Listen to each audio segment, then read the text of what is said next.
સદુથલા ગામે ઉમેદપુરી ગુરુ મહારાજના મંદિરમાં ચોરીનો પ્રયાસ। મહેસાણા જિલ્લાના વિસનગર તાલુકાના સદુથલા ગામે ઉમેદપુરી ગુરુ મહારાજના મંદિરે ગત રાત્રિના રોજ ચોરોએ મહંત પ્રયાગપુરી બાપુ ઉપર હુમલો કર્યો હતો।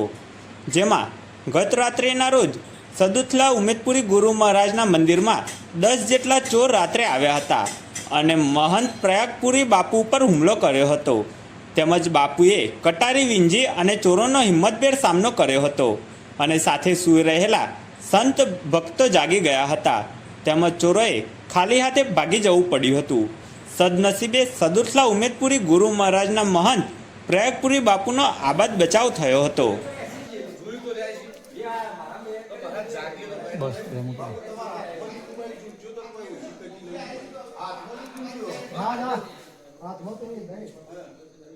हे बाबूजी गेला तिथं जाय नाही बरोबर।